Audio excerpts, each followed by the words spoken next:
Now, despite concerns about what the death of Venezuelan President Hugo Chavez would mean to the energy market, crude oil closed lower, but well off the session lows, rising after the Federal Reserve reported modest economic growth across the country. And that brings us to the third installment of NBR's week-long series called In Focus, The American Recovery. And tonight, we look at energy. Here's Sharon Epperson. It was unthinkable a few years ago, but now U.S. energy independence appears to be within reach.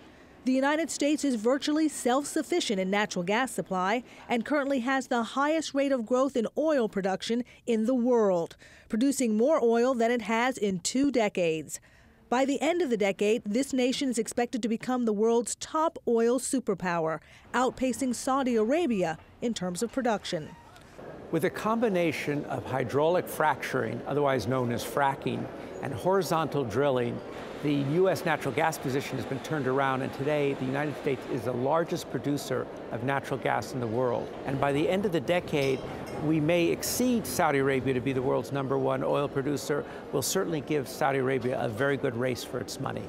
Here in Texas, unconventional oil and gas drilling is helping to fuel the state's economy, directly and indirectly, creating nearly 580,000 jobs last year and expected to account for 930,000 jobs by 2020.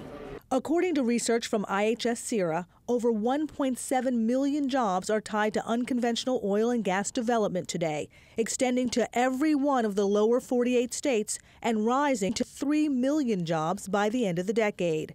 Building more pipeline capacity, including the Keystone XL pipeline stretching from the Canadian tar sands through the middle of the country to the refinery-rich Texas coast, is also expected to drive employment growth. Keystone is going to support, according to the State Department, 42,000 jobs in the U.S. Just in terms of the construction alone in the states that we're going through, we're going to put 9,000 Americans to work. Despite the surge in U.S. oil and gas development, challenges remain as global forces continue to push oil prices higher. There are various factors that contribute to the cost of crude oil. Unrest in the Middle East, the demand coming out of Asia, particularly China and India and elsewhere around the world, the value of the dollar, a lot of things contribute to that price. And drive up gasoline prices too, with the national average for regular gasoline near the highest it's ever been for this time of year. Some consumers may wonder when their wallets will see the economic benefit of this energy boom. But without the surge in U.S. oil and gas supplies, fuel prices in this country would be much higher. For Nightly Business Report, I'm Sharon Epperson in Houston. Freedom from foreign oil. American energy independence has been a kind of political and economic holy grail since the 1970s. But now, as Sharon pointed out, it may actually be within reach. I spoke earlier today with Bob Dudley. He's the chief executive of BP, and I began by asking him whether he thought the U.S. could ever attain the long-standing goal of energy independence. We think that by 2030, it's very likely to be practically energy independent. And that's not just oil and gas, that's coal and renewable energy as well. I don't think any country should think about it being completely independent because I think all of the energy complex around the world connects itself. But yes, it's fundamentally changed the economics of the U.S. How will that happen? Well, it'll happen because of the great massive unlocking of natural gas from the shales, which has occurred 5 years ago, even 2 years ago. People were wondering if this is real. It is real, and that's been a great boost to the U.S. economy. And then this new shale oil, such as what's happening in the state of North Dakota, which now produces more oil than Ecuador, which is an OPEC nation, and the renaissance of what's happening in Northeast Ohio, for example, and in Texas. So oil and gas from new sources definitely happening, as well as the deep waters of the Gulf of Mexico. I think a lot of people might be concerned that the unlocking of those assets in natural gas and oil shale will pose very serious environmental threats. What do you have to say about that?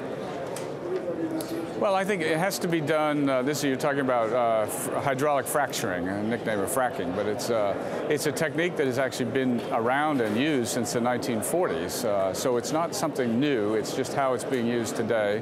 And I think it's something unknown that's happening way under the ground. So it's easy to paint a sort of a sensational picture about it. But it's an unbelievable tool for moving rocks slightly apart and putting sand in between it. So that you unlock these natural gases. And done responsibly, I think this will be something that will be done all over the world now in the coming decades. You know, not so long ago, people around the world were worried that we might run out. It was the peak oil theory, and we might run out eventually of oil. What is your working supposition about the growth in demand for both oil and energy overall over the next 15 to 20 years? And how do you see that, the mix of energy constituents changing? Yeah, it's a great question. I mean, we've never subscribed to the peak oil theory because we just know there's more and more oil out there, more efficiency for water flooding and wringing it out of existing reservoirs. And you go into deeper waters and the new three-dimensional seismic techniques that allow you to unlock imaging below the ground. There's a lot of oil and gas still in the world. But by 2030, we expect more than additional oil consumption of 16 million barrels a day, and the world itself will need a third more energy. That 16 million barrels a day is the equivalent of, if you combined all of the oil production today from Russia and Canada and the United Arab Emirates together, that's how much more oil we think that the world will be producing and using, along with other forms of energy. So it's an enormous challenge of the industry and governments to allow it to happen economically. Let me turn to the legal questions that confront BP and several other of the companies that were involved in the Deepwater Horizon drilling matter. There was some supposition weeks ago that you would settle the civil case that is now taking place down in New Orleans. Why didn't that happen, and do you have any prospect of settling even though the trial has begun? Well, Tyler, we're in court today, so it's not appropriate to say very much about it. We absolutely believe our case. We're going to defend the company's interests. We've spent $25 billion today in cleanup efforts all across the Gulf Coast.